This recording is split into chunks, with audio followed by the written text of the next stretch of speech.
que es la genómica clásica, sino que comunidades de organismos, que es, digamos, el aspecto metagenómico, y también tratar de incorporar en nuestra mirada técnicas que apunten a ver cómo se expresa el genoma. Entonces ahí vamos a ver con Fran lo que es proteómica y metaproteómica. Así que hoy día vamos a empezar con metagenómica, después Fran va a empezar a hablarles sobre proteómica y metaproteómica, también vamos a abordar algunos aspectos de epigenómica.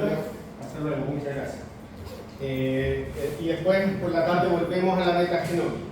Ya vamos a ir saltando un poquito de temas, pero como somos solo dos, para que ninguno se lleve hablando todo el día, no queda otra más que alternar un poco los temas.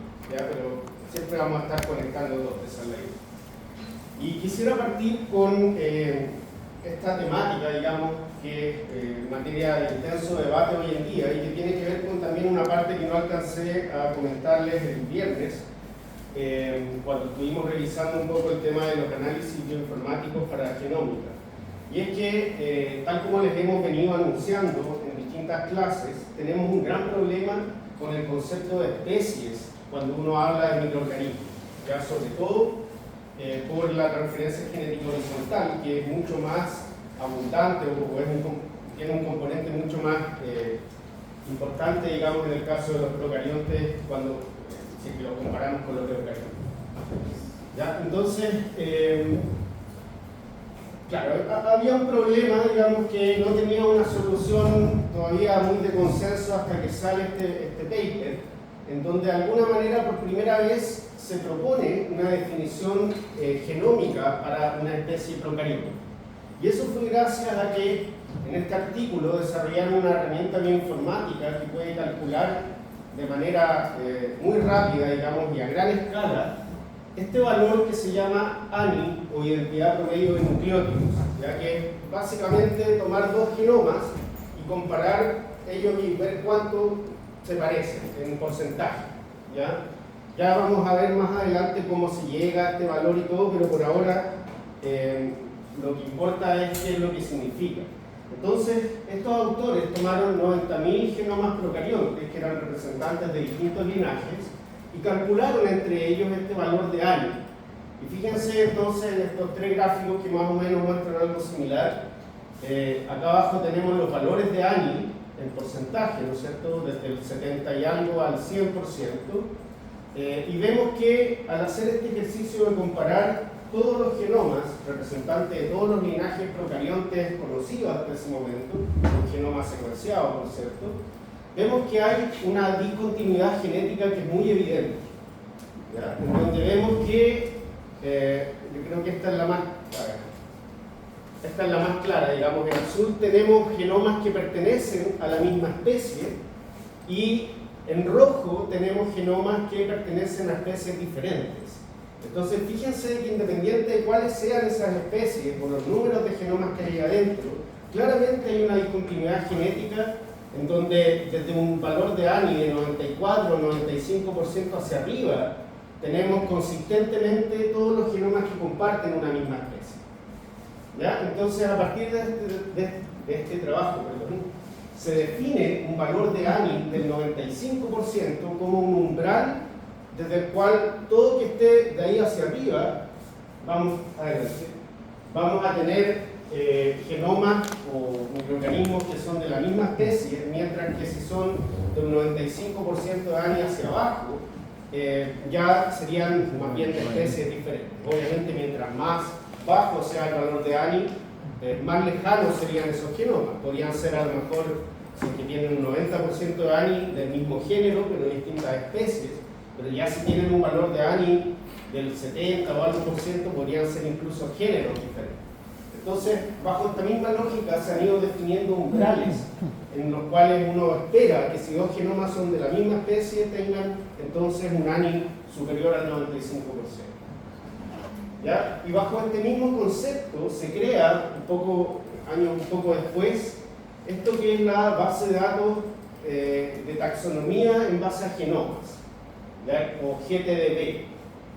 Esta base de datos, digamos, por ahora funciona solamente para procariontes, pero se espera que también haya una iniciativa similar para eucariontes, donde, claro, es un poco más complejo, pero esto sienta las bases, digamos, para ahora empezar a hacer clasificación taxonómica en base a los genomas y no hacerlo como se hacía antes, que era más bien en base a rasgos fenotípicos o en base a pocos marcadores. Ahora la idea es hacerlo en base a una cantidad de marcadores que sea lo más grande posible, ¿ya?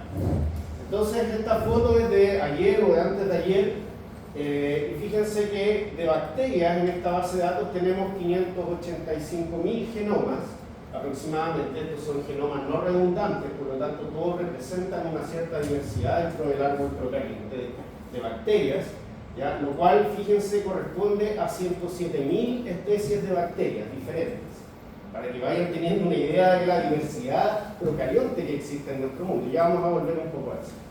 Y si ahora miramos en arquea, bueno, existe mucho menos, pero aún así tenemos 12.500 genomas de arqueas que corresponden más o menos a 5.800 especies. ¿Ya? Así que esta base de datos tiene mucha información y nos permite clasificar entonces los genomas de los microorganismos que nosotros estamos estudiando según esa taxonomía en base a genomas. ¿Ya? Así que aquí simplemente algunos números como el número de genomas en la base de datos, ya sea bacteriano o de arquea, ha ido creciendo. Fíjense que dentro de estos genomas tenemos algunos que son de aislados, ¿ya? O sea, de microorganismos que han sido cultivados, se le extrajo su DNA genómico y se secuenció el genoma, un poco la aproximación que vimos en el taller, pero incluso con mayor número, digamos, tenemos genomas que son MAX o SAX, que son estos genomas reconstruidos a partir de metagenomas, que son lo que vamos a estar viendo hoy, cómo obtener. ¿Ya? Y si vemos la diversidad que hay ahí adentro, entonces, bueno, tenemos también todos los números van al incremento, ¿no es cierto? Cantidad de taxas diferentes, no solo números de genomas, porque podemos tener muchos genomas de la misma taxa, digamos, pero sin embargo, a nivel de especies al menos, que es la línea roja, se ve de que a medida que va pasando el tiempo, la cantidad de especies realmente se está disparando. O sea que eso nuevamente nos anticipa de que la diversidad procarionte que conocemos es la punta del iceberg y que a medida que vayamos incorporando más genomas en el tiempo, las especies, vamos a seguir descubriendo especies, vamos a seguir teniendo trabajo durante algunas décadas más por lo menos, si es que no se acaba el mundo antes. Entonces, bueno, y lo mismo vemos acá un poco a nivel de filum, clase, orden, etcétera, en donde, claro, los naranjos son los genomas de aislados o especies que están representadas solo a nivel de aislados, ya que son en realidad las menos en general, tanto de arqueas como de bacterias, y las especies que han sido descubiertas a partir de, bueno, ya sea de MAX o SAX, fíjense que son la gran mayoría, o sea que ahora sí realmente estamos descubriendo el mundo desde que tenemos las aproximaciones metagenómicas. Ya vamos a ver por qué es eso. Mientras que lo de aislado sigue siendo algo restringido, ¿ya? Y bueno, y si uno hace el ejercicio de tomar toda la base de datos GTDBTK, o sea, GTDB, perdón, esos 500 y tantos mil genomas de bacterias y esos 15.000 genomas de arquea, y uno hace el ejercicio de calcular el ANI entre ellos, se ve y se reproduce perfectamente esta discontinuidad genética. ¿Ya? Lo que nos dice que ahora mirado no solo con estos 80.000 genomas que había en el trabajo original, sino que con todos los genomas que conocemos hasta ahora, básicamente, el concepto de especie a nivel genómico sigue siendo congruente. ¿Ya? Y por lo tanto, 95% ANI es el criterio de oro ahora para entonces distinguir entre la misma o diferentes especies. ¿Ya? Y lo bueno es que esta base de datos también vino acompañada con una herramienta bioinformática que se llama GTDBTK, la cual permite clasificar los genomas en base a esta taxonomía de genomas.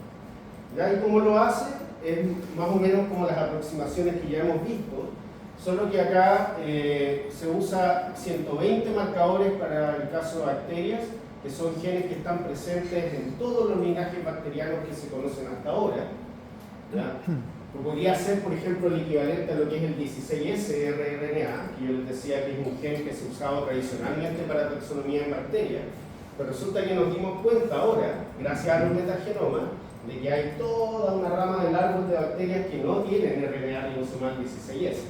Y ahí esas, obviamente, no las metíamos en los árboles antes porque eran árboles hechos en base a ese gen.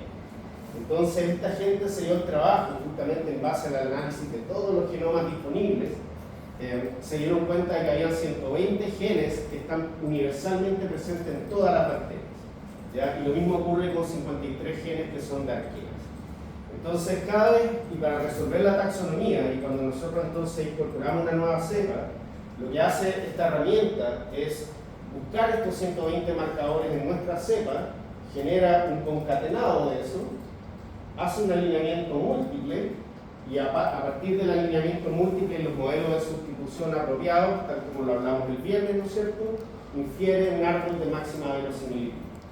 Y ahí entonces trata de situar el genoma que uno está investigando, digamos, y te dice cuál es la clasificación hasta el nivel taxonómico más específico que puede llegar, ¿ya?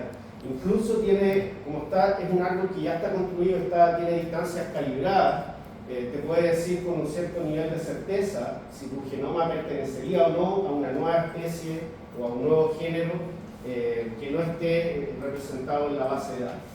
Sí, es importante, Andrés, porque varios han preguntado de eso, como que qué pasa si mi especie no se conoce, cómo puedo, bueno, esa precisamente sería una de las formas en que podemos de alguna forma tener una idea, digamos, aunque sea una especie nueva, en qué parte del árbol está ubicado. Claro. Sí, de hecho en el taller de la tarde vamos a ver esta herramienta como un ejemplo y vamos a ver cómo nos entrega la información de clasificación taxonómica del genoma que estemos analizando. Sí. ¿Esto solamente para bacterias? Sí, esta es solamente para procariotes. Todavía no tenemos una base de datos de genoma, así de taxonomía en base a genomas para eucariotes. ¿Ya? Y es, por una parte por la complejidad adicional de los genomas eucariontes, pero también porque en eucariontes el problema es menos grave. Todavía los eucariotólogos están relativamente cómodos con la taxonomía clásica, ¿ya? Porque es más en base a fenotipo, ¿ya? Si tiene 3 patas, 4 patas, en fin. ¿Sí?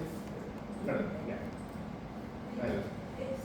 Si 16S no es suficiente, ¿qué otro marcador podría usar? Estos 120. Sí.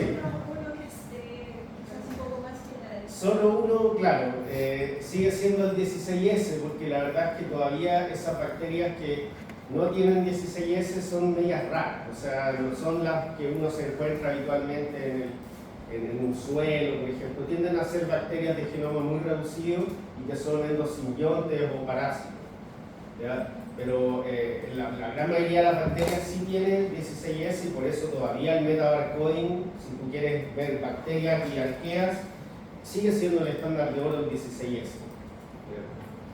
RPOP es otro gen que todavía también se usa como un marcador que está en copia única y que es universal también. De hecho, RPOP está presente en uno de estos 120 marcadores.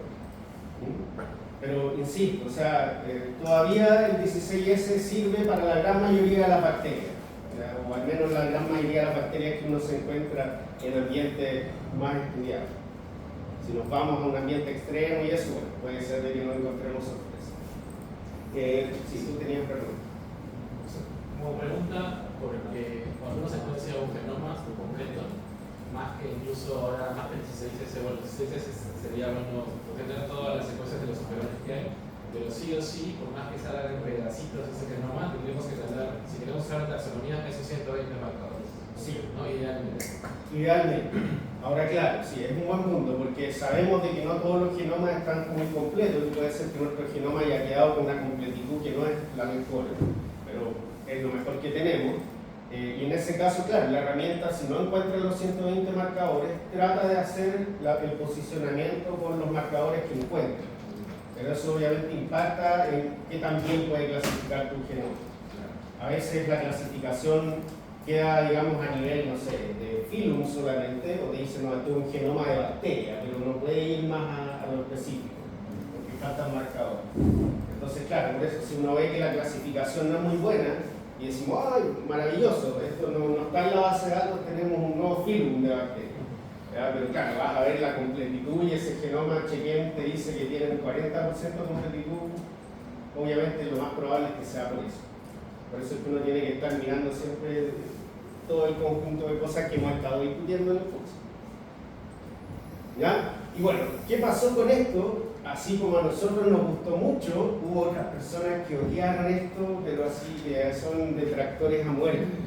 ¿Por qué? Porque cuando uno compara la taxonomía NSBI, que es más a la antigua, ¿no es cierto?, con la taxonomía GTDB, vemos que los Clostridium dejan de ser Clostridium, qué sé yo, digamos, las actinobacterias, parte eran bacteroides, o sea, nos damos cuenta de que había muchas cosas que estaban mezcladas.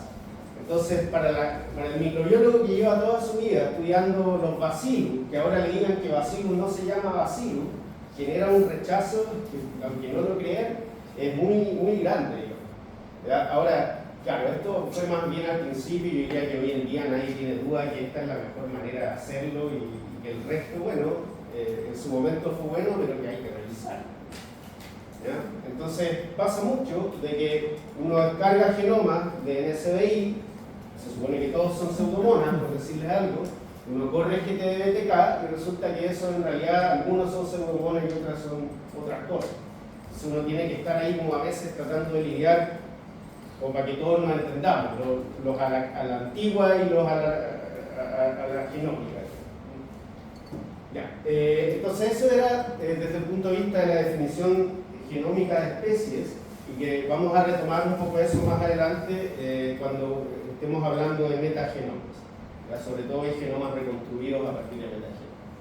Entonces vamos a empezar a hablar de metagenómica propiamente tal, y aquí una primera distinción que quisiera hacer, ¿no es cierto? Esto ya lo hablamos, pero para recordar, es que una parte de esta metagenómica, entre comillas, podría ser este análisis de amplicones o metabarcoding, pero que en realidad el consenso es que eso no debería llamarse metagenómica, ¿ya? Porque metagenómica quiere decir que vamos a estudiar el conjunto de genomas que hay en una cierta muestra, pero en realidad al hacer metabarcoding no estamos estudiando los genomas completos, sino que estamos amplificando uno o más marcadores y estamos entonces estudiando solo esos marcadores. Por lo tanto, si uno quisiera ponerle otro nombre, debería ser metagenética, ¿ya? Estamos estudiando ciertos genes en una comunidad, pero no los genomas completos.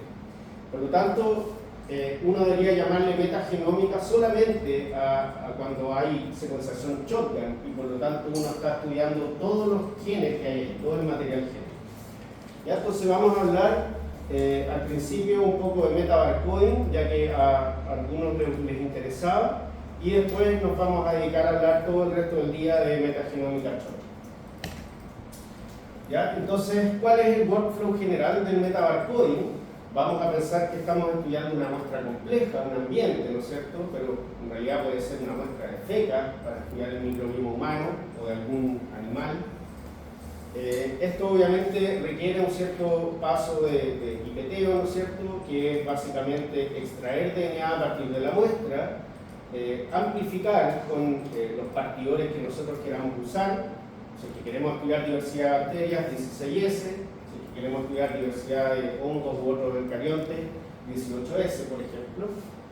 ¿Cierto? Generamos la librería con los amplificados, en donde vamos a tener amplificados de esos genes de todos los microorganismos que hay ahí presentes, y eso lo sometemos a secuenciación masiva. ¿Ya? Entonces, secuenciamos, nos llegan los datos. Aquí el pipeline parte más o menos como partía, ¿no es cierto?, para cuando queríamos ensamblar un genoma, y es que obviamente chequeamos la calidad de las lecturas, filtramos si es que es necesario, esas lecturas se agrupan de modo de poder decir cuántas tenemos de cada tipo, y luego de que se agrupan hacemos una asignación taxonómica y decimos ya, este grupo de acá de lecturas corresponden a Escherichia coli, este otro grupo corresponde a Pseudomonas, etc. Y ahí después viene todo el análisis de datos donde podemos calcular ciertos índices. Tranquilo. Mientras no me bote mi computador. ¿Ya? Entonces, luego vamos a ver qué tipo de información podemos recuperar de estos datos. ¿Ya? Y en cuanto al procesamiento bioinformático, esto es más o menos lo que se hace.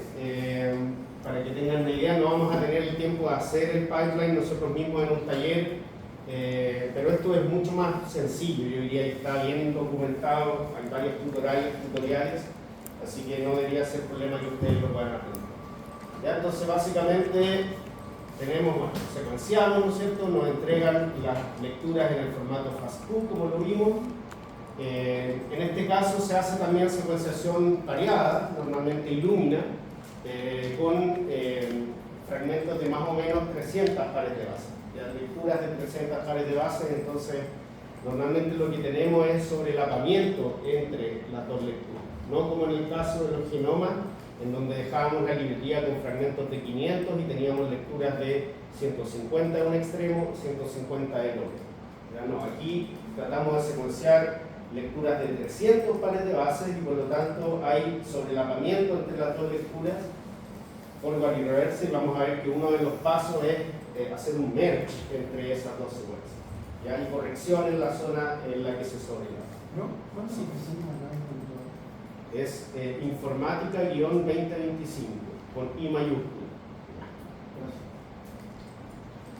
Ya, entonces chequeamos la calidad, filtramos, ¿no es cierto? Hacemos el merge de las lecturas, el trimming si es necesario, se remueven ciertas quimeras. Aquí tenemos programas que son especializados en detectar si cuando hacemos este merge, si hay cosas que quedan que son como uniones artificiales.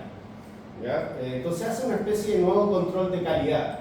¿Ya? Aquí es muy importante el control de calidad, porque la lógica es que nosotros vamos a asumir que cada lectura diferente, que tenga al menos una base diferente, va a representar una taxa diferente.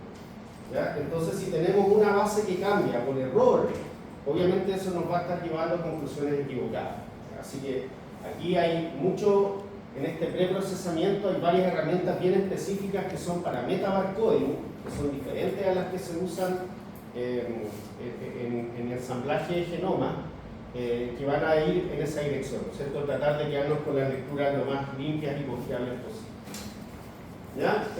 Y bueno, y también se hace normalmente una derreplicación o una rarefacción que se llama, que es como tratar de llevar todas las muestras a un mismo nivel de lecturas. Porque a veces pasa de que cuando uno manda a secuenciar, nos llegan 200.000 lecturas para esta muestra, 150.000 para esta otra, 130.000 para esta otra. O sea, el proveedor te asegura un cierto rango, pero nunca es el mismo número exactamente. ¿Ya? Y para que el análisis estadístico de todo esto sea más robusto, lo que conviene es partir con un mismo número de lecturas para todas las muestras que queremos comparar. ¿Ya? Entonces al final se hace un análisis de rarefacción, en donde vemos, tratamos de llevar todas las lecturas a un mismo nivel, por así decirlo. ¿Ya? No quiero entrar mucho más en detalle. Entonces después que tenemos todo limpio, viene este paso de clustering. Ya vamos a ver que dos maneras muy usadas de hacer clustering es con los llamados OTUs o los ASVs, ¿ya? Que es básicamente agrupar las lecturas que se parecen, ¿ya? Y después viene el último paso, que es a estos grupos de lecturas asignarles taxonomía, compararlas con una base de datos, ver a qué se parecen y ponerle nombre. Este grupo es Escherichia coli, este grupo es Pseudomonas, etc. Y después lo que queda es, bueno, hacer los gráficos, ¿no es cierto? Y calcular los índices que nos interesan. Sí. ¿Cómo decido si utilizo otro o este? Lo vamos a explicar enseguida. Hoy en día, los otros son más antiguos. Hoy en día se trabaja más bien con ASV, vamos a ver. Y entonces, bueno, vamos a ver después también en las diapos que vienen qué es lo que queremos, qué información queremos obtener. ¿Ya? Entonces aquí les dejo una lista un poco de los pasos que les acabo de explicar, con un poquito de explicación por si ustedes después no se recuerdan, para que lo puedan repasar. ¿Ya? Pero básicamente lo que ya hablamos. Ya, entonces, OTUs o ASVs. Los OTUs, como les decía, son una concepción un poco más antigua, ¿ya? Y lo que corresponde es un grupo de lectura que tienen un cierto nivel de similitud, ¿ya? Normalmente se establecía un 97%, pero eso uno lo puede modificar dependiendo de qué tan estricto quiera ser. Quiere decir de que de todas las lecturas que recuperamos, recuerden que distintas lecturas van a venir de los distintos microorganismos que habían en la comunidad, vamos a formar grupos de 97% o más identidad. O sea, todas las lecturas que tengan un 97% de identidad a nivel de secuencia, las vamos a meter en un mismo grupo y vamos a contar cuántas lecturas caen en ese grupo. ¿Ya? Y lo mismo lo vamos a hacer con todo el resto del grupo. ¿Ya? Ahora, ¿cuál es el problema? Justamente porque este índice, este valor era medio arbitrario, ¿no es cierto? Porque uno dice, ¿por qué 97%? Podría ser 98, 99, etc. Entonces había mucha diferencia en justamente qué umbral usaba cada persona. Y por lo tanto era muy difícil comparar estos resultados entre trabajos cuando eran justamente metodologías diferentes. Entonces, además que claro, si uno establece el punto de corte en 97%, tú estás haciendo que muchas cosas se parezcan, cuando en realidad sabemos que, por ejemplo, en el 16S, diferencias de una base deberían determinar diferencias de una especie. O sea, deberíamos tener mayor resolución, este 97% no es tan bueno. Entonces al final después la gente dijo, ya saben qué, para evitarnos este problema, dejemos de considerar un umbral que sea definido arbitrariamente y lo que vamos a hacer es que cada secuencia que tenga al menos una base diferente la vamos a considerar como algo diferente. O sea, aquí los grupos son realmente al 100% de identidad, ¿ya? Por defecto. Entonces, de esta manera tenemos más resolución porque vamos a considerar que una base de diferencia basta para declarar que dos cosas son diferentes, mientras que acá había mucho mayor tolerancia. En este 97% que habían 5 o 6 pares de bases de diferencia. ¿Ya? Por lo tanto, nos quedamos con menos grupos, pero esos grupos eran más heterogéneos en secuencia, mientras que acá podemos tener un mayor número de grupos con secuencias que son mucho más homogéneas. Así que ASB es ahora el más usado. Respondiendo todavía hay gente que usa los OTUS porque hay gente que toda la vida ha usado los OTUS. Todavía se acepta, digamos, pero si ustedes me preguntan a mí, por los argumentos que le acabo de dar, esta debería ser la forma más óptima de hacer. ¿Sí?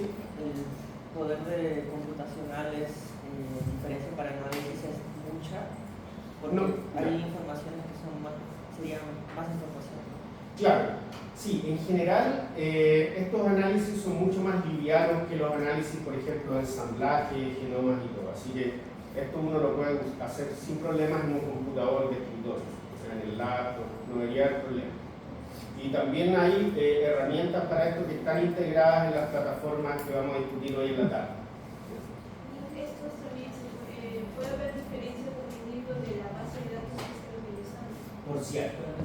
Sí, eso es muy importante. Recuerden que en esta parte, en este paso de asignación taxonómica, depende de comparar nuestros grupos ASB o OTUS contra base de datos. Por lo tanto, cuál base de datos usemos para hacer eso nos va a dar resultados diferentes. Así que, de hecho, en una diapositiva más adelante tengo una tabla con algunas de las bases de datos más usadas. Sí. Una consulta es, ¿y no caeríamos al usar ASB en el problema de la sobreestimación de especies? Ya, sí, o sea, siempre vamos a tener ese problema. Aquí hay que entender de que esta es una estimación, ¿ya? Así que siempre vamos a estar o sobreestimando o subestimando, ¿ya? Pero por eso es que es muy importante, sobre todo cuando uno trabaja con ASBs, estos pasos, ¿ya? Yo aquí lo estoy poniendo muy resumido, pero en verdad es una seguidilla de programas que lo que van haciendo es limpiar para asegurarnos de que realmente los cambios en base sean, vengan de la muestra y no sean errores, por ejemplo, no sé qué es eso. De esa manera tratamos de minimizar la sobreestimación, pero esto no es perfecto. O sea, si tuviéramos una bolita mágica y supiéramos realmente cuántos microorganismos hay y la abundancia, probablemente habría diferencias, pero uno asume que está viendo más o menos el panorama general. Bien. Entonces, para hacer esta clasificación taxonómica, lo que se hace es hacer alineamientos con BLAST, por ejemplo, o otras herramientas. Las que se usan más, digamos, BLAST es como de las más antiguas, era básicamente tomar cada una de las secuencias de estos grupos, ¿ya? Y compararla por BLAST con la base de datos y recuperar cuál era la taxonomía más cercana. Sin embargo, hay ahora herramientas que se basan un poco en el Machine Learning y que de alguna manera uno puede entrenar herramientas clasificadoras con bases de datos, y mientras más las entrenes, digamos, más precisas se vuelven. Y entonces, ahora lo que uno hace es usar este tipo de herramientas, estos clasificadores, se llaman, digamos, naive Bayesian, pero el nombre da lo mismo, o sea, cómo trabaja el algoritmo. Pero lo importante, yo creo, es que estas herramientas cada vez son mejores, se van entrenando a medida que tenemos más secuencias, más datos, y por lo tanto esta es la elección hoy en día a utilizar. Entonces les recuerdo que lo que hace esta herramienta es, una vez que nosotros tenemos nuestros grupos definidos, ya sean de ASV o de OTUS, compara esa secuencia o una representativa de esas secuencias con la base de datos, y eso lo itera un cierto número de veces hasta que llega a un valor confiable de clasificación. ¿Y cuáles bases de datos uno usa? Bueno, por supuesto depende del tipo de organismo. Tenemos bases de datos especializadas en bacterias y arqueas. Silva yo diría que es una de las más usadas, es como la por defecto. Y bueno, tenemos Unite, que es para sobre todo hongos, y bueno, otros eucariontes, nosotros la hemos usado al menos para hongos. Y existen otras que son más específicas, por ejemplo, para PS, bueno, en el caso de genomas mitocondriales de PS, vertebrados, etc. El metabarcoding, como les digo, se puede usar para todo este tipo de organismos, y el marcador que uno puede usar obviamente va variando, ¿no es cierto? 16S para bacterias arqueas, 18 para hongos, etc. NCBI no aparece, podría ser una de ellas, pero claro, NCBI tiene una base de datos que es específica de genes del 16S, 18S, que es muy parecida a Silva. ¿Ya? Así que, de todas maneras, Silva es especializada en esto. NCBI tiene genomas, proteínas, paper, más amplio. Ya, entonces, ¿qué tipo de cosas nosotros podemos averiguar con el metabarcoding? Lo primero es estudiar la diversidad que hay de organismos en la comunidad que estamos estudiando. Entonces, yo no sé si ustedes han escuchado antes estos términos, el de alfa, beta y gamma diversidad. ¿Sí? Ya, veo caras que asienten, así que lo vamos a pasar un poco rápido. Básicamente, la diversidad alfa es la diversidad de organismos que hay dentro de una cierta comunidad, ¿cierto? Por ejemplo, si miramos este sitio B, vamos a ver cuántas cosas y qué tan diferentes hay dentro de este sitio B. Mientras que la beta diversidad corresponde a un grado de similitud o disimilitud cuando uno compara varias muestras o varios sitios. ¿Ya? Por ejemplo, cómo es la diversidad que tenemos en este sitio C comparada con la diversidad del sitio B o el sitio A. ¿Ya? Entonces, una medida de qué tan parecidos son esas comunidades en esos sitios. ¿Ya? Y la diversidad gamma es básicamente la diversidad total que tenemos entre todas las muestras que estamos comparando. En general, esta diversidad gamma, de ella no se habla mucho, las que más importan, sobre todo para comparar muestras, son alfa y beta. Y dentro de la diversidad alfa es muy importante distinguir estas tres componentes, digamos.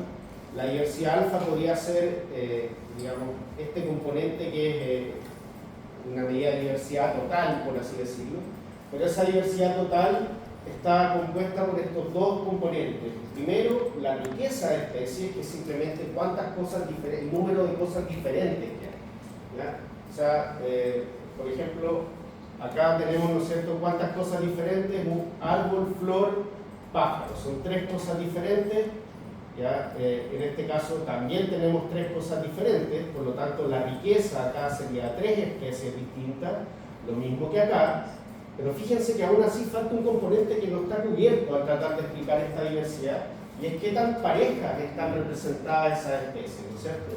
Porque podría ser, en el caso de acá, ¿no es cierto?, como tenemos muchísimas flores, uno que otro árbol y un pájaro, mientras que acá está todo mucho más repartido, ¿no es cierto? Entonces, es intuitivo pensar de que en la situación de la derecha tenemos mayor diversidad, a pesar de que igual tengamos tres especies diferentes. Esas especies están mucho más repartidas y por lo tanto, si uno toma un individuo al azar, digamos, es mucho más probable ir sacando de los tres tipos que en este caso, en donde muchos en muchas chances vamos a sacar solo flores. No sé si se entiende el concepto. ¿Ya? Ese es el concepto de fitness o de equitatividad, sí, gracias, de esa comunidad. ¿Ya? Entonces, mientras mayor riqueza, mientras más cosas diferentes tengamos, va a haber mayor diversidad y mientras mayor equitatividad también vamos a tener mayor diversidad. Entonces, con los análisis de MetaBarCode uno puede calcular riqueza, puede calcular equitatividad y puede calcular valores de diversidad total. ¿Ya? Bueno, este es un ejemplo de lo mismo, solo que con arbolitos, ¿no? En este caso tenemos bien parejo todo, son 4 especies diferentes, lo mismo acá, o sea, riqueza 4, mientras que acá tenemos mucho más equitatividad versus acá, en donde tenemos una especie que es muy dominante, que serían estos árboles color manzana. Ya, y ahora viendo entonces, esta es una figura de un paper de nosotros, con el análisis de MetaBarCode, qué cosas pudimos ver, da lo mismo que cada muestra, ¿no es cierto? Pero acá, esta es la abundancia relativa de taxas que hay de cada muestra, o sea, en cada muestra, esto a nivel de filum. Para bacterias, entonces podemos ver que en realidad no hay filum que sean tan dominantes versus otros, sino que tenemos, una repartición bastante equitativa, aunque obviamente todavía hay algunos que son los predominantes, como el rojito, el azul y el amarillo, quizás principalmente. Ahora, si nos vamos a ver estas mismas muestras a nivel de género, vemos que es mucho más repartido, ¿no es cierto? O sea, hay muchos más géneros y hay muchas más diferencias también a nivel de género entre las distintas muestras. Así que podemos ver cuáles son las taxas que son predominantes. Esa es una de las cosas que queremos ver y eso se ve en estos gráficos o análisis de abundancia relativa. Pero también, como les mencionaba, podemos calcular índices de diversidad. El índice de Shannon, por ejemplo, es un índice muy utilizado que de alguna manera recoge tanto el componente de riqueza como el componente de equitatividad. Y bueno, el U también es otro índice de diversidad, entonces uno puede decir ya, resulta que todas estas muestras tienen una diversidad que es comparable, que es más o menos un Shannon de entre 9 y 10, ¿ya? Lo cual es una diversidad bastante alta. Estas son muestras de suelo, las comunidades microbianas de suelo son las más diversas en general entre todos los ambientes naturales. Y acá tenemos un análisis de diversidad beta, en donde se representan en el plano, digamos, las muestras y mientras más agrupadas queden, son más similares las comunidades microbianas. Entonces, aquí por ejemplo tenemos estas comunidades en triángulos que son muestras de bases humanizadas, mientras que estas otras son muestras de suelo que provienen de sitios no intervenidos por el ser humano en Antártica. ¿Ya? Y vemos que las comunidades microbianas entonces de sitios intervenidos tienen, si bien tienen una diversidad total que es comparable a las muestras de sitios no intervenidos, vemos que estas tienen una estructura, ¿no es cierto? Las componentes, las taxas que componen la comunidad son diferentes entre las que son de sitios humanizados versus sitios no intervenidos. Entonces ese es el tipo de preguntas y respuestas que uno puede obtener con estos análisis, todo a partir de datos de MetaBarCode. ¿Hay alguna duda con respecto al MetaBarCode? Porque desde ahora vamos a empezar a hablar de metagenómica chota. Sí tenía una duda porque, claro, o sea, no estaba tan seguro si el MetaBarCode puede cuantificar cuántas amplicones, o sea, por cada organismo amplifica un amplicón, si hay más organismos, más amplicones. Sí, esa es la lógica. Así que, por ejemplo, que nosotros digamos de que esta taxa, que es Proteobacteria, este filum, es el más abundante y tiene una abundancia de más o menos un 20 y tantos %, es justamente habiendo hecho todo el análisis informático que agrupa y cuenta cuántas lecturas caen en cada grupo. ¿Ya? Por lo tanto, obviamente esto significa que había muchas más lecturas que fueron clasificadas como proteobacterias que lecturas que fueron clasificadas en estos otros taxones. Ahora, no es directamente el número de lecturas, hay toda una normalización entre medio, ¿ya? Y eso es parte del pipeline informático que yo les mostraba. Sí. No sé si eso, pero esa era la... Para representar en esas figuras, me imagino que hay un límite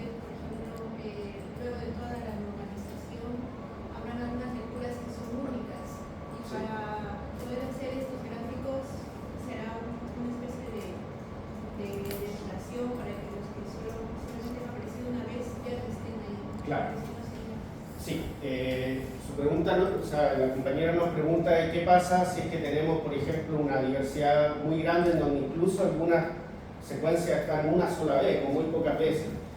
Cuando uno hace esto también puede poner filtro y decir, no, sabes que yo en realidad me voy a quedar con las taxas que estén representadas por al menos 10 lecturas, porque uno entiende que una lectura todavía podría ser un error, que a pesar de todos estos filtros que uno pone, bueno, ninguno es perfecto. ¿Ya? Entonces es común que uno trate de quedarse con las taxas que al menos están cubiertas por un cierto número de lecturas, que podrían ser 10, 20, pero claro, también esto está si tenemos muy pocas lecturas, y justo las taxas que nos interesan son esas que están representadas por pocas lecturas, porque a veces las taxas que nos interesan no son las dominantes en la comunidad, eso uno lo tiene que tener muy en cuenta. Lo que un poco les mostraba Fran, muchas veces las bacterias que están más activas y que dan cuenta del metabolismo que está ocurriendo ahí, no son las más abundantes. ¿Ya? Entonces, claro, en esos casos a veces uno no se puede poner muy estricto y vamos a decir, ya, vamos a igual considerar las que están con una lectura porque, bueno, no hay más información. Pero también, eso es una cosa, pero además, incluso teniendo este filtro, como en estos casos en donde, sobre todo a niveles taxonómicos más específicos, la cantidad de géneros o la cantidad de especies es tan grande, podrían ser 1000 especies diferentes. Obviamente en estos gráficos no sacamos nada como poner las 1000 porque no se va a entender nada.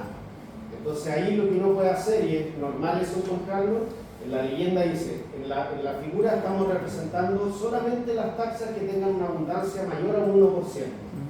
Y las que están bajo ese 1% no las ponemos porque no cabe, y uno puede incluso poner una barra que diga otras. ¿Ya? Sí, porque si no el gráfico es muy complejo. Sí, a veces en esas barras de abundancia relativas también he visto que colocan una parte que dice desconocidas o no conocidas. Sí. Eso también se puede colocar o Sí. en el filtro, en la Claro. configuración, ¿no? Sí, también es importante eso, porque obviamente el clasificador nunca logra clasificar todas las lecturas y van a haber algunas que no van a poder clasificarse, ya sea porque, no sé, o tenían muy pocos representantes, habían errores, o derechamente porque esa taxa no está presente en la base de datos, que es algo que les decía, digamos, las especies nuevas se están disparando, así que no es raro. ¿Ya? Así que, claro, en esos casos te las agrupa como no conocidas y tú eliges si quieres mostrar las no conocidas o no, porque en verdad sería, uno puede en el texto decir, del 100% de lectura, 30% eran no conocidas, pero entre las conocidas está esto. ¿Ya? No, ¿para qué vas a mostrar en el gráfico las no conocidas si no te aporta mucha información? Entonces también tú puedes elegir ponerlas o no ponerlas.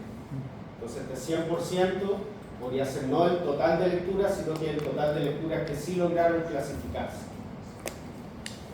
Es lo más normal hacerlo así.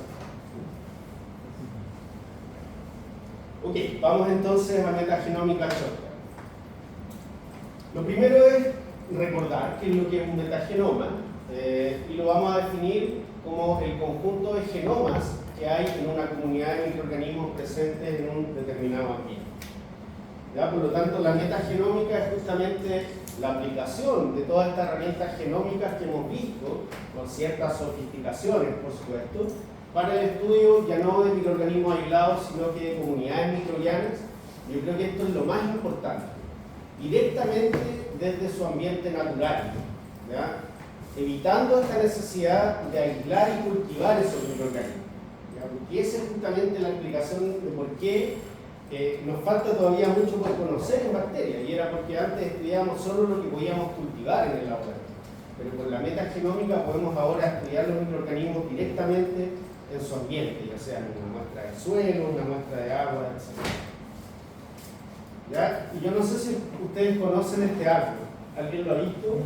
Sí, ¿cierto? Voy a poner también. Ya, qué bueno, muy bien. Qué bueno que lo conocen. Bueno, porque- ¿quién hizo el árbol? A ver, ¿quién es la autora de ese árbol? Hablamos de ella, Hablamos de ella. Gillian Banfield, la que hizo el primer metagenoma de los ambientes extremos, que eran drenajes ácidos de mina.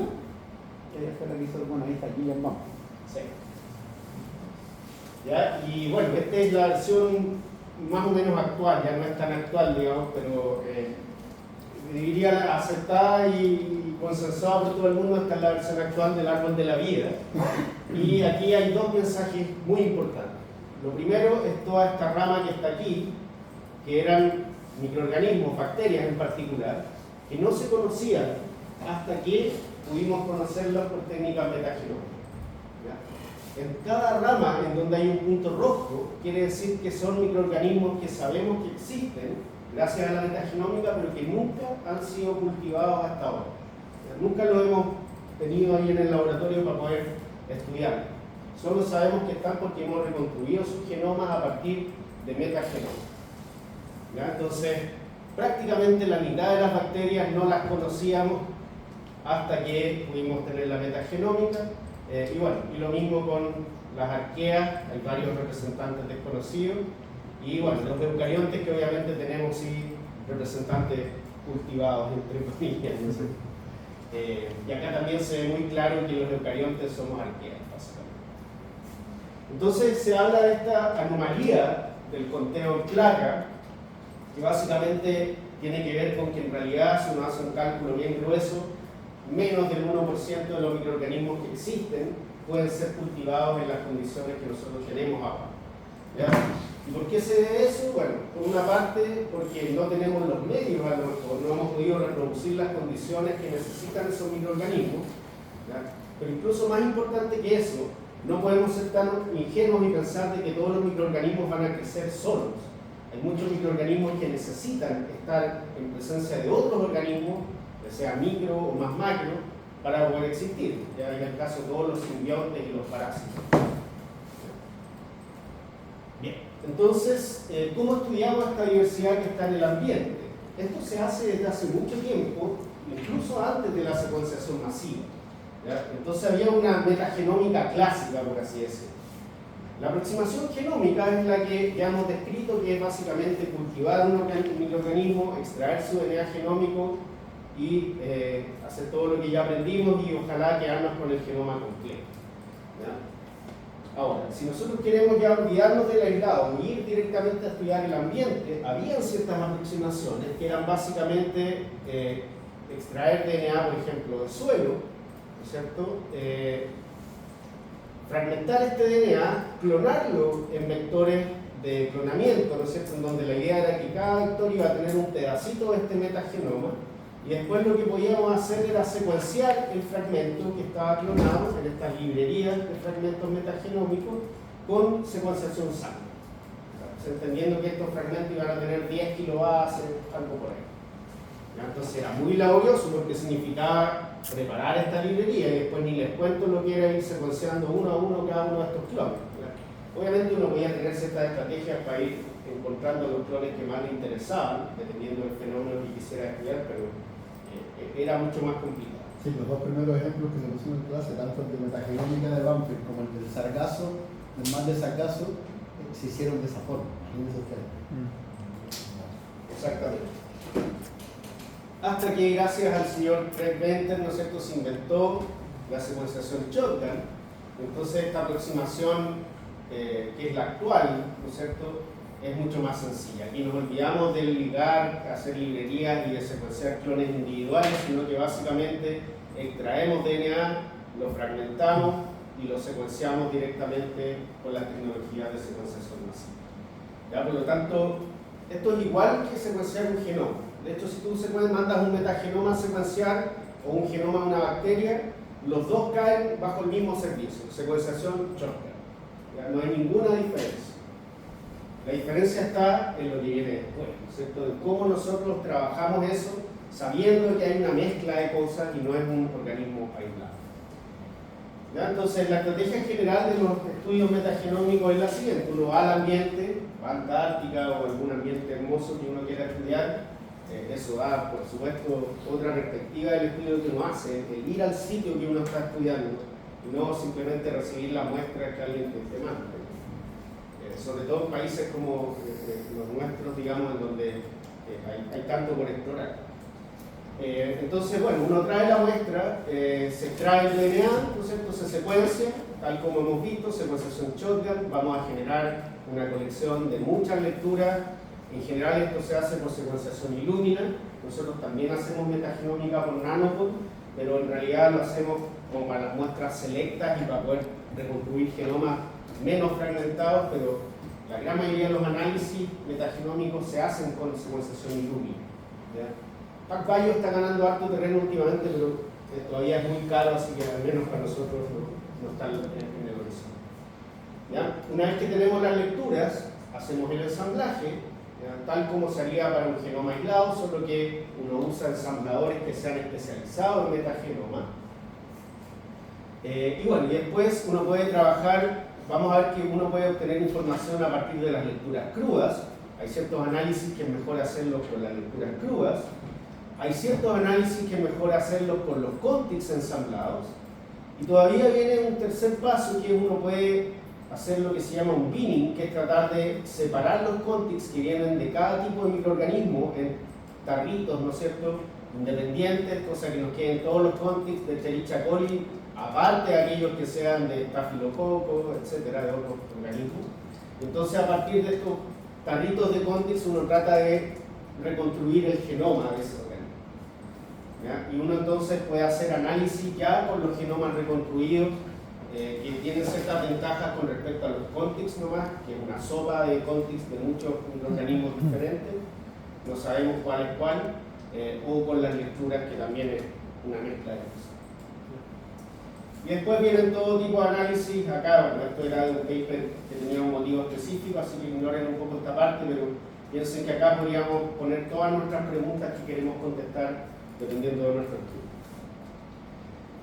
¿Ya? Entonces, bueno, un poco lo que les dije recién. Todos estos análisis metagenómicos se dividen en análisis que se pueden hacer a partir de las lecturas sin ensamblar.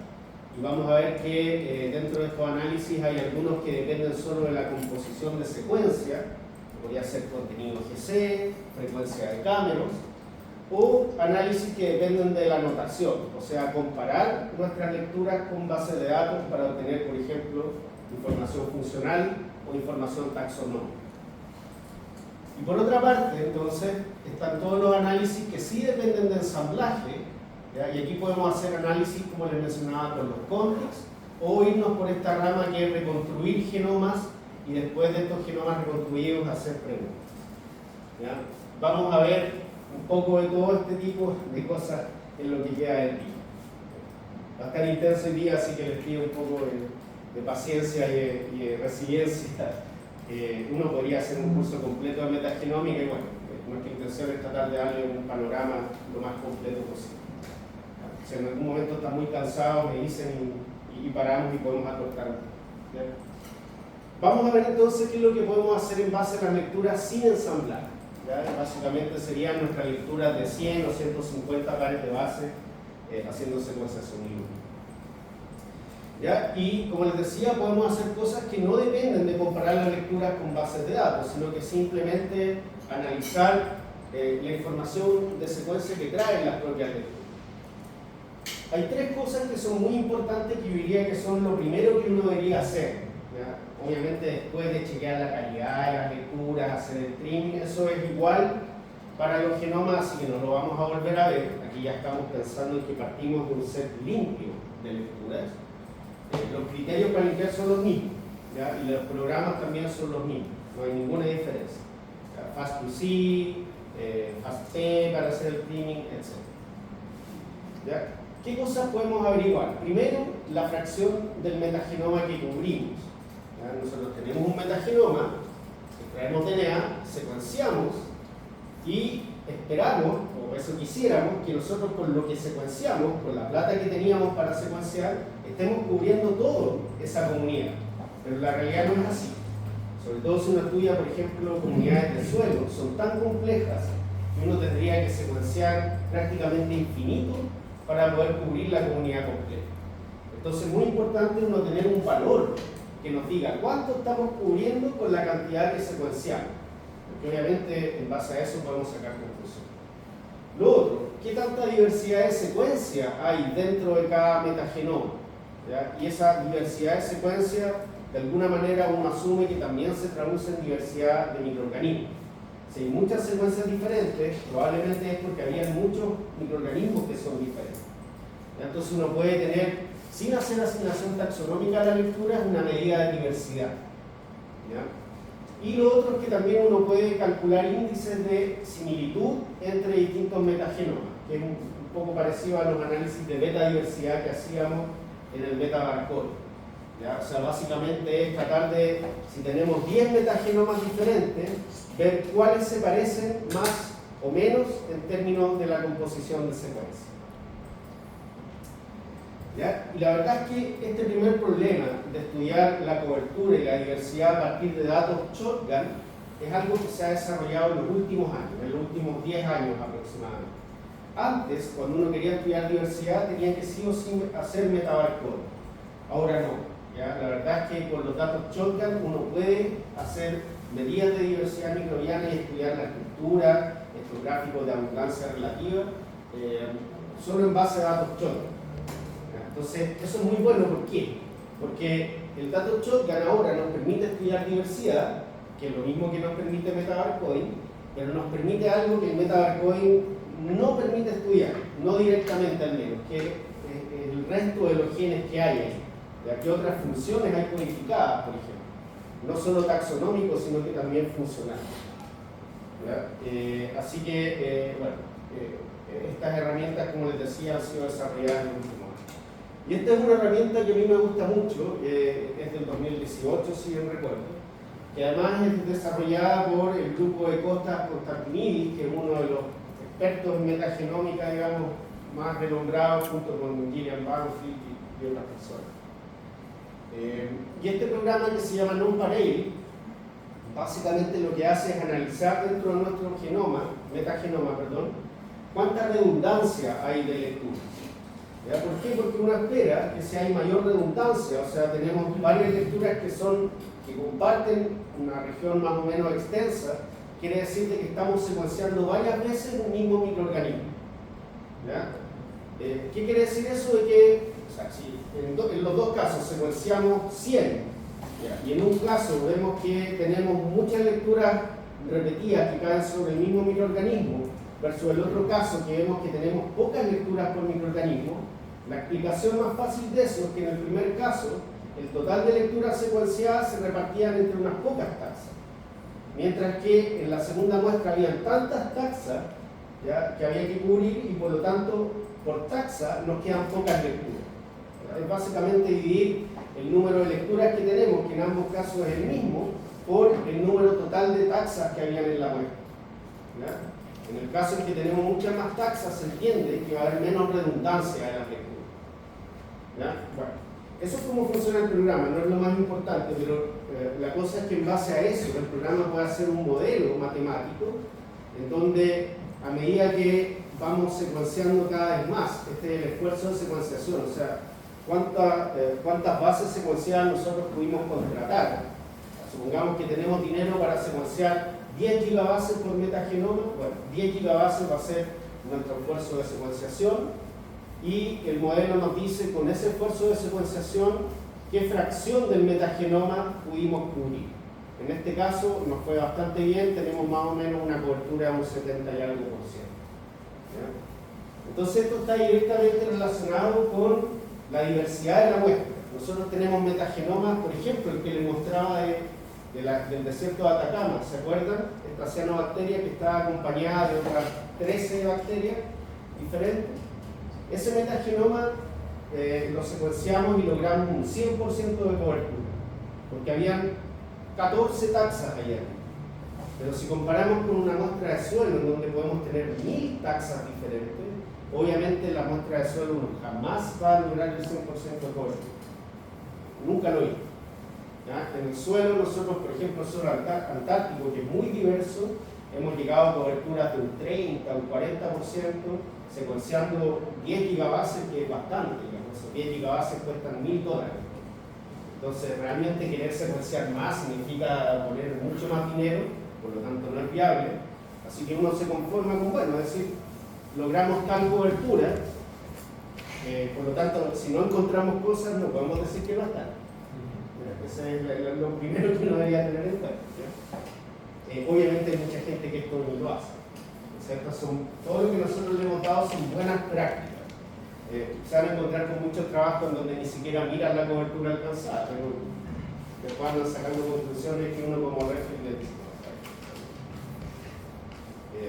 Eso, entonces, esfuerzo de secuenciación, cantidad de lecturas o cantidad de bases que nosotros pudimos secuenciar, y la cobertura es justamente la fracción que logramos cubrir con esa secuenciación.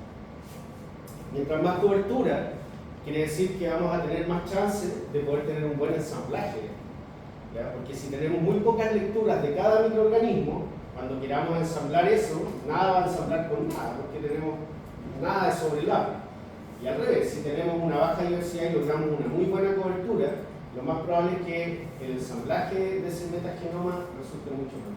Sí. Entonces, para ver esa curva ya hay un modelo preestablecido. Claro, hay un modelo preestablecido y uno como input a la herramienta solamente le da el metagenoma, las lecturas.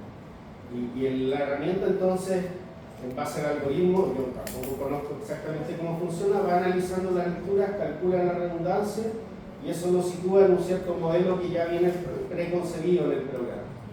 Y te entrega entonces como resultado gráfico como este, que en realidad son como este. Te dan estas curvas de non-pareil que se llaman, en donde quizás aquí lo más importante es el punto, digamos, que es básicamente la cobertura que tú lograste con el esfuerzo de secuenciación. Y para esto yo tengo que haber hecho el lineado y todo el limpieza. Claro, sí, esto se hace ya con las lecturas limpias. Siempre lo primero es chequear la calidad, limpiar, y después todos los análisis que vienen hacia adelante. ¿Esa herramienta es en línea? Esta herramienta non-pareil no es en línea, o sea, perdón, miento, hay una versión en línea, en una web, ¿ya? Que es la web de hecho del laboratorio de Costas. Y también hay una versión para poder correr localmente en línea.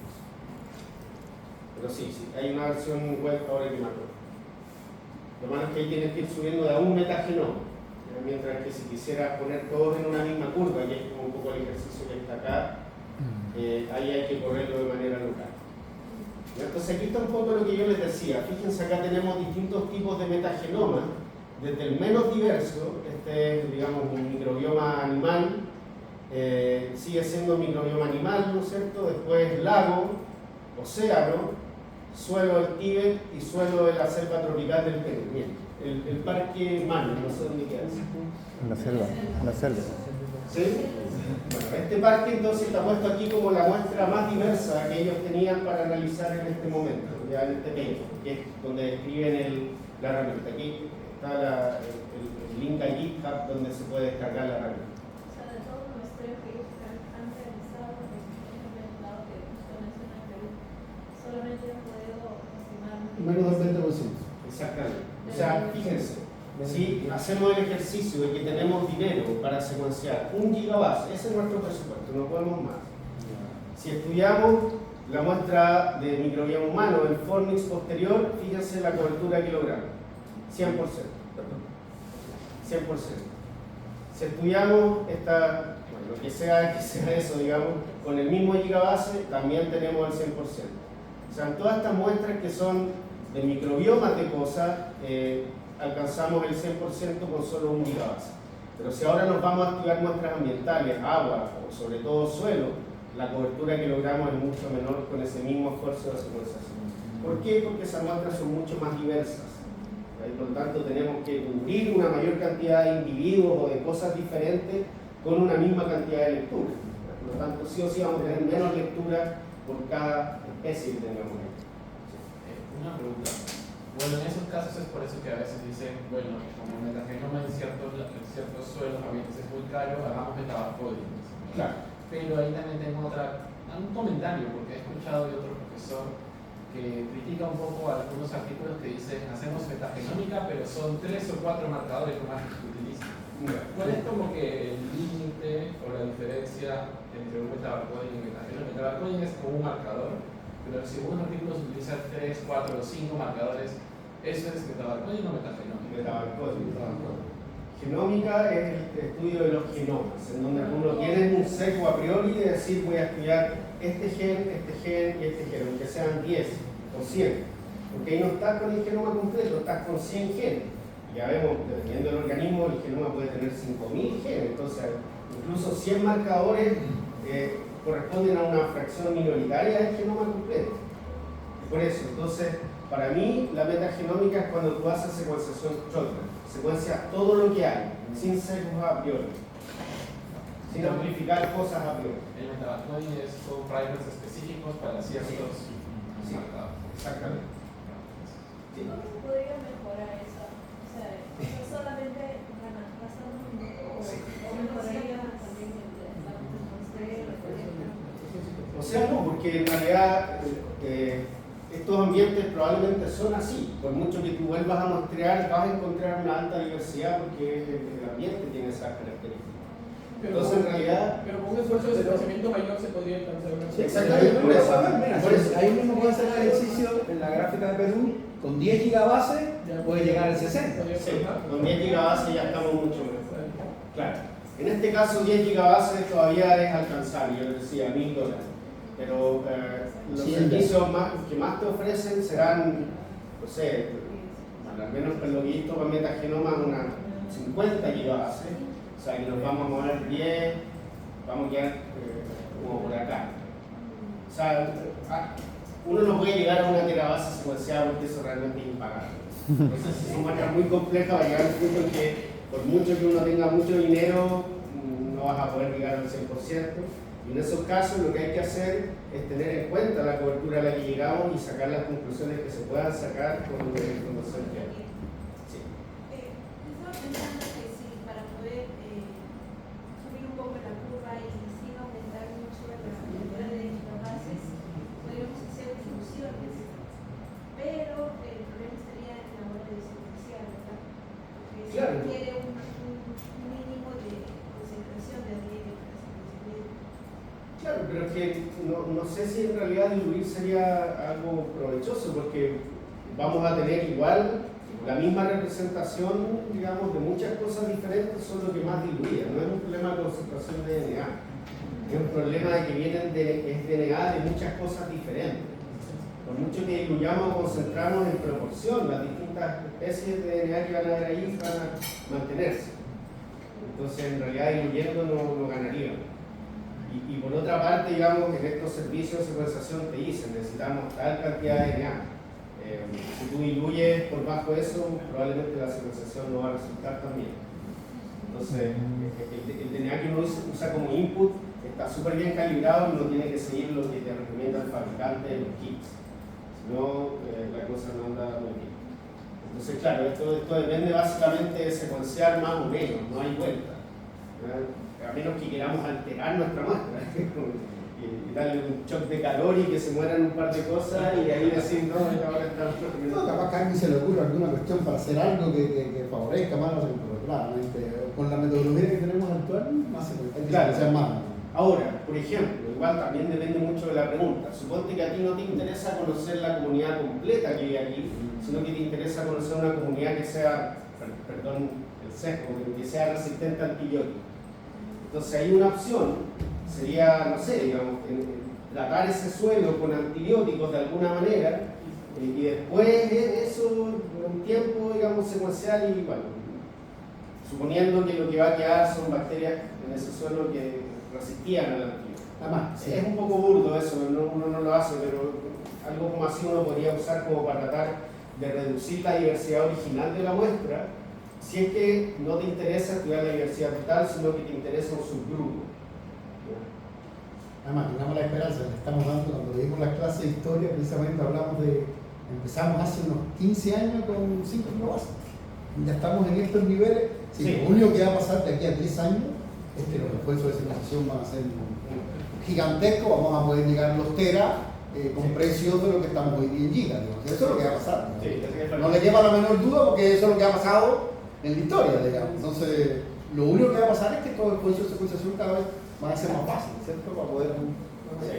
Con menos plata vamos a poder secuenciar más. Eso va a seguir pasando. Así lo que hace rato. Y se lo mostraba un poco al principio en la clase de secuenciación. Ya, esto es un poco lo mismo de este mismo paper, digamos, en donde, claro, ellos comparan un poco la diversidad hecha en base a metabarcoding de estos mismos lugares, hecha con metabarcoding y Otus, en este tiempo todavía se sabe los Otus, comparado con el índice de diversidad non-pareil, que es un índice que entrega esta misma herramienta justamente un poco en base a la cobertura, a los mismos modelos matemáticos. Digamos, la cobertura, ustedes saben, está estrechamente relacionada con la diversidad, que es lo que les he estado tratando de transmitir ahora, y hay una correlación. O sea, si uno compara este índice que es calculado en base a secuenciación shotgun con este índice que es calculado en base a metabarcoding, vemos que hay una correlación, una buena correlación. ¿Ya? Entonces, este es uno de los primeros trabajos que muestra, ¿ya?, comparando con metabarcoding, que a partir de datos shotgun también se pueden hacer estos análisis de diversidad. Y de ahí en adelante, bueno, empezaron a salir muchas otras herramientas que lo hacen.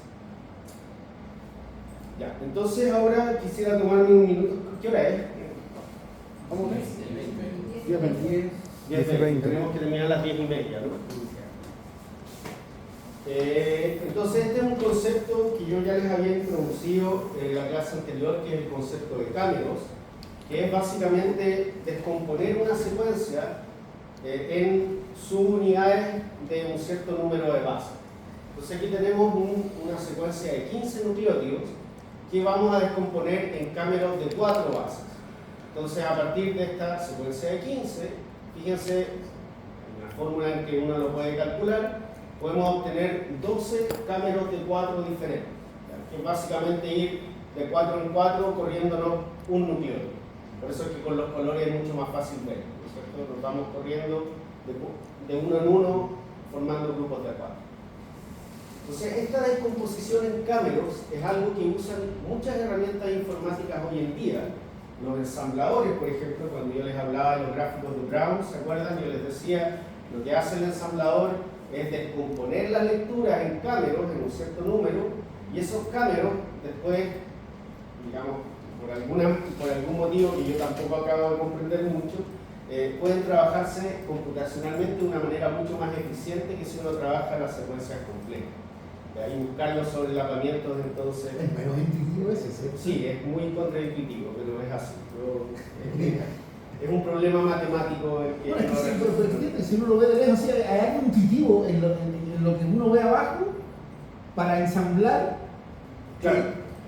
Sí, para ensamblar es una cosa, pero además el descomponer en cámeros nos permite después hacer un conteo de frecuencia de cada uno de los cámeros. Y la frecuencia de cada cámero es un sello, es como una huella, un footprint del metagenoma o del genoma que estemos trabajando. Cada metagenoma va a tener una frecuencia de cámeros que es particular. Entonces llevamos el problema de un espacio de secuencia a un espacio de una matriz que nos dice frecuencias de cámeros para cada metagenoma. ¿Ya? Esa es una manera más o menos intuitiva de ver cómo esto implica una reducción dimensional de la información. Entonces hay herramientas que lo que hacen es justamente determinar esta frecuencia de cámeros y entonces podemos comparar dos o más metagenomas en términos de su similitud de secuencia justamente en base a la frecuencia con la que tienen los distintos cámeros. ¿Ya? Y la primera herramienta que salió que hace esto es Match, que todavía se usa muchísimo, hay muchos programas que usan como componente alguna comparación con Match. Entonces, da lo mismo el detalle, pero aquí vamos a suponer que estamos comparando dos metagenomas, ¿no es cierto? Un metagenoma A y un metagenoma B. Vamos a hacer la descomposición en cámeros de esta secuencia, ¿ya? Que es lo que ellos le llaman estos hashes, que son como algo parecido a esquemas de cámeros. Y vamos a contar cuántos cámeros son comunes entre las dos muestras y cuántos son exclusivos, y la frecuencia de cada uno de ellos. A partir de esto uno puede calcular lo que se llaman las distancias de Jaccard, que es básicamente la cantidad de elementos que están comunes a las dos muestras respecto al total de elementos o de cámeras que encontramos en este caso. Por eso es la intersección entre A y B partido por la unión entre A y B.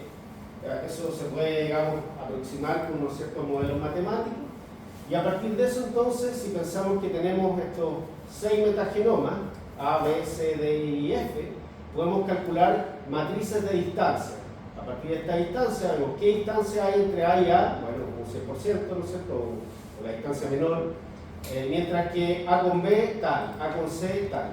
Y entonces, a partir de estas matrices, después podemos construir estos gráficos que son de reducción dimensional tipo NMDS, SA, de componentes principales, en donde básicamente uno en un plano bidimensional pone todos los metagenomas y aquellos que tengan distancias más cortas van a salir agrupados en un sector del plano que es más cercano. Entonces, este es simplemente un ejemplo de un trabajo X, no es nuestro, pero es de un colega con el que colaboramos a veces. Ellos estudiaban suelos agrícolas en 2 lugares de Estados Unidos, el suelo tenía una composición diferente, ¿no es cierto? Y ellos hicieron un estudio a lo largo del tiempo de los metagenomas de suelo de estos lugares para ver cómo iban cambiando las comunidades microbianas. Entonces, en uno de los análisis que hicieron, tomaron todos los metagenomas, calcularon las distancias de match, de apares, ¿no es cierto? Y construyeron entonces la matriz de distancias y en base a eso generaron este gráfico de ordenamiento que es un NMDS, en donde entonces vemos que aquellas muestras que salen más cerca del plano, que están representadas aquí por estos polígonos, son aquellas que entonces uno puede decir que comparten una comunidad microbiana mucho más similar. ¿Ya? Y lo bueno de este tipo de análisis es que además, si uno tiene medidas físico-químicas del lugar donde está muestreando, el suelo en este caso, por ejemplo, pH, concentración de nitrato, amonio, hierro, fósforo, etc., o la profundidad, vemos que uno puede integrar esa información y ver entonces cuáles son los parámetros ambientales que estarían explicando esta distribución. Entonces vemos, por ejemplo, que estas 2 muestras de acá, o estos 2 grupos, se separan del resto principalmente por la profundidad. ¿Ya? Estos son grupos de microorganismos que tienden a estar a una mayor profundidad. ¿Ya? Aquí, se me olvidó decirle, el muestreo fue en una zona superficial de 0 a 5 centímetros o en una zona de mayor profundidad como son 20 o 30 centímetros. ¿Ya? Mientras que ahora, si vemos cuáles son los parámetros que distinguen las muestras de urbana, por ejemplo, con los de Habana, esta debe ser otra Habana, no la buena, la Habana robada, digamos, bueno, la segunda Habana corta. Claro, sí. Y entonces aquí vemos que, por ejemplo, el pH es uno de los parámetros físico-químicos que claramente distinguen los suelos de Habana con urbana. ¿Ya? Entonces, básicamente aquí podemos ver cómo se agrupan por similitud las comunidades microbianas en base todavía ni siquiera a saber cuáles comunidades son. Esto es solo en base a la secuencia cruda del metagenoma. ¿Ya? Y esto lo podemos acoplar con los parámetros físico-químicos que se hayan medido. Entonces eso es lo que podemos hacer de manera independiente de anotación. Vimos cobertura, diversidad y entonces similitud entre distintos metagenomas.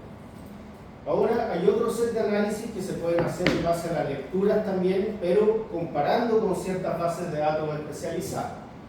Entonces una primera cosa es que nosotros podemos tener una idea del perfil funcional que hay en ese metagenoma, solo con las lecturas, ver qué funciones podríamos encontrar ahí, qué proteínas y con qué función. Y también podríamos estudiar la diversidad microbiana a nivel taxonómico, o sea, tal como lo hacíamos con el metabarcoding, ver cuáles son las taxas que hay, en qué abundancia, e incluso calcular índices de diversidad alfa o diversidad beta en base a la taxonomía. Así que esto es con lo que vamos a terminar antes de ir al recreo. Entonces, este es un pipeline básico, digamos. Tenemos nuestras lecturas que ya están filtradas, streameadas, ¿no es cierto?, bien limpias. Lo que podemos hacer es, a partir de las lecturas, usando cierta herramienta, poder traducir esas lecturas a aminoácidos y por lo tanto ver a qué proteínas más o menos corresponderían. Esas lecturas traducidas, ahora compararlas usando la herramienta BLASTP con una cierta base de datos, que en este caso puede ser SwissProt, que es una base de datos curada de proteínas.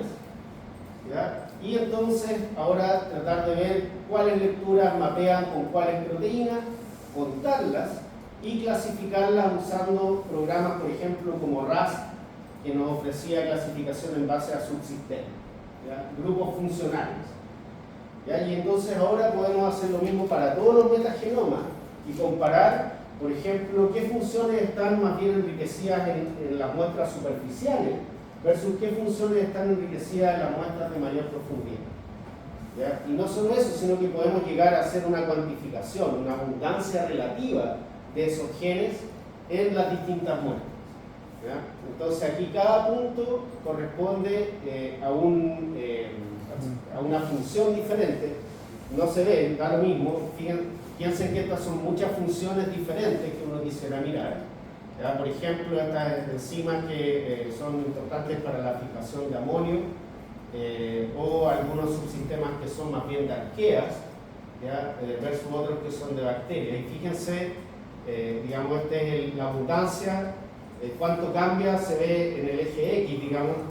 Acá es el logaritmo negativo, quiere decir que aquí están menos enriquecidos estos genes, y si nos vamos hacia allá están más enriquecidos, son más abundantes, y vemos que claramente hay un gradiente, ¿no es cierto?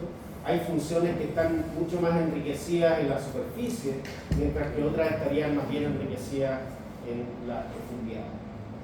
¿Ya? Da lo mismo el detalle, pero lo importante era mostrarles qué tipo de análisis uno puede hacer. ¿Ya? Y también podemos entonces hacer estos gráficos de abundancia relativa. La opción clásica era buscar entre las lecturas metagenómicas cuáles caían a 16S rRNA, así que lo que queríamos ver era bacterias o arqueas, y después contar estas lecturas de 16S y en base a eso hacer algo parecido a lo que uno hace en el metabarcode, ¿cierto? Es como que vamos a partir con un metagenoma shotgun, pero vamos a de eso sacar solo lo que es 16S y vamos a contar cuántas lecturas caen de qué taxa. Entonces uno puede obtener estos mismos gráficos. Pero ahora han salido aproximaciones mucho mejores que usan varios marcadores, no solo el 16S para hacer lo mismo. Entonces es mucho más robusta la clasificación, sobre todo pensando en esto que les mencionaba, que no todas las bacterias tienen 16S. Entonces ahora lo que se hace es hacer algo similar, pero en base a estos marcadores universales. Así que hay algunas herramientas, si a alguien le interesa, que han salido en los últimos 2 o 3 años, que usan 50 o incluso más marcadores. Ya, yo creo que vamos a dejar hasta aquí. Nos vamos a ir al recreo entonces. Vamos a la vuelta a poner en pausa lo que es metagenómica, por favor, para que lo tengan en cuenta y lo ordenen un poquito su cabeza. Y a la tarde, entonces, antes del taller, vamos a hablar lo que nos queda de metagenómica, que es básicamente lo que tiene que ver con ensamblaje y recuperación de genoma.